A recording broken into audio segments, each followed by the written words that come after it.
Barghouti is a member of the Palestinian Parliament. He's the founder of the Palestinian National Initiative. He's joining us now live from Ramallah. Dr. Barghouti, once again, thank you so much for joining us. Let's get to some of the specifics.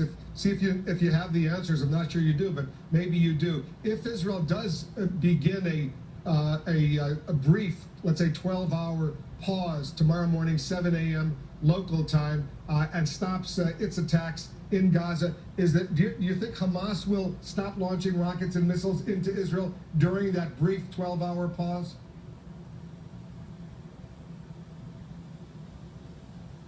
Of course they will, but that's not the only issue. Finally, the truth is coming out, Wolf. For 2 weeks, all the stations of the world were saying that Hamas and Palestinians are refusing ceasefire and Israel accepts it.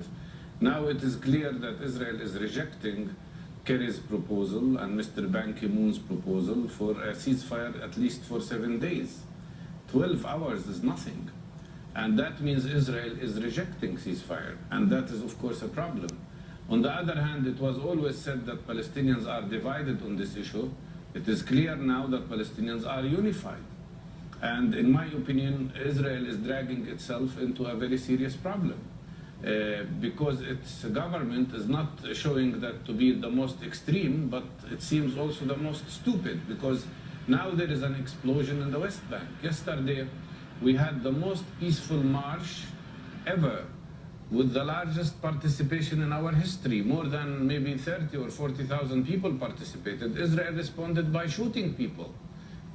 210 people were shot with gunshots, reminding us or making us remember what the apartheid army in South Africa did to the people in Soweto at one point of time. And today they killed 7 more Palestinians who are not Hamas. These are people who are peacefully demonstrating, demanding freedom and showing solidarity with their brothers in Gaza. And before that, Israel made a strike on a shelter, the United Nations shelter in one of the schools, and killed 16 people and injured 200, and then claimed that maybe they did not do the shooting. I mean, this is crazy. I think the intelligence minister that you've been speaking to is not intelligent at all. By talking about Qatar, and now he wants Israel to fight Qatar. This is very strange. I think what is happening is that Israel is dragging itself into big trouble, practicing terror. Dr. Yes. Barghouti, I just want to be precise right now. If Israel does this unilateral 12-hour humanitarian ceasefire tomorrow morning, you're saying that Hamas has agreed to comply. Has Hamas also agreed to the U.S.-Egyptian proposal for a 1-week ceasefire? Are you saying Hamas has agreed to that?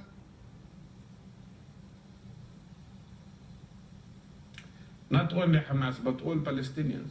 All Palestinian groups have agreed to 7 days ceasefire, during which time negotiations can start about all the several issues, including lifting the siege on Gaza. But Israel wants to continue the siege on Gaza.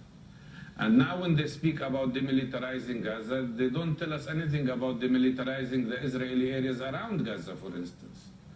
And why shouldn't there be an equal approach to the two sides? Actually, Israel does not want to demilitarize Hamas. Israel wants to prevent Palestinians the right to resist occupation.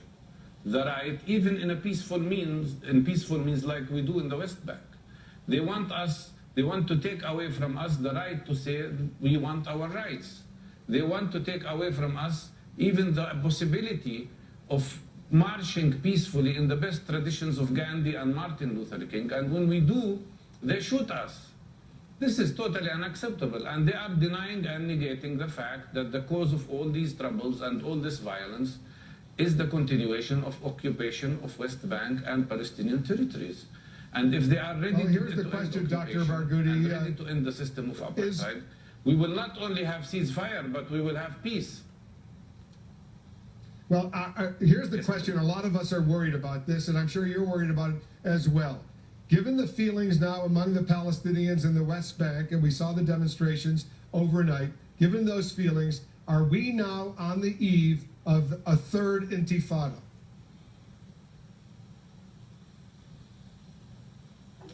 I don't think on the eve, maybe we are already in a third intifada, but it's a peaceful one. It's a non-violent one from the side of the Palestinians. And we will do everything we can to keep it non-violent, although we are encountered by severe violence from the side of Israel. And now it is the duty of the international community to tell Israel, enough is enough. You cannot practice terror against civilian population. You cannot keep shooting Palestinians when they are trying to just peacefully express themselves. You cannot continue to kill children and women and claim you are fighting terrorists. Enough is enough with occupation. I think people are impatient when they see their brothers, their families killed and massacred in Gaza. They are impatient about the humiliation we receive from the Israeli army every day. They are impatient and angry because we are even prevented from praying in Jerusalem, whether we are Muslims or Christians. And enough is enough. People are boiling with anger. All right. And that's why you are seeing now a new uprising in the West Bank. This is what Israel did. Well, one final question, Dr. Barghouti, because I know you're not justifying Hamas's launching of, now they've launched about 2,500 rockets and missiles into Israel. You're not justifying that, are you? No, I don't. And I think all these rockets could not have been shot if Israel did not start attacking the people in the West Bank and then in Gaza Strip. And I am saying I don't like violence at all. I don't want anybody to be shot or killed.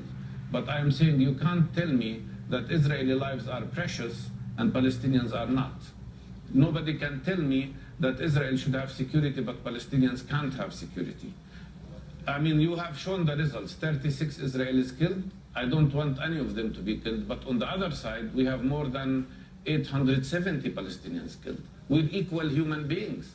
And this massacre should be stopped. And Israel is the most responsible side of this conflict because it is having the biggest and largest military arsenal, and it is supported by the United States, which is giving it money, giving it weapons. But when the state secretary asks Israel to give a ceasefire for 7 days, they say no to him.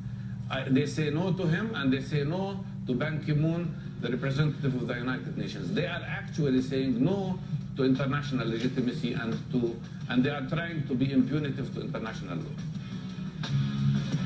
Dr. Mustafa Barghouti joining us once again from Ramallah on the West Bank. Dr. Barghouti, thanks very much.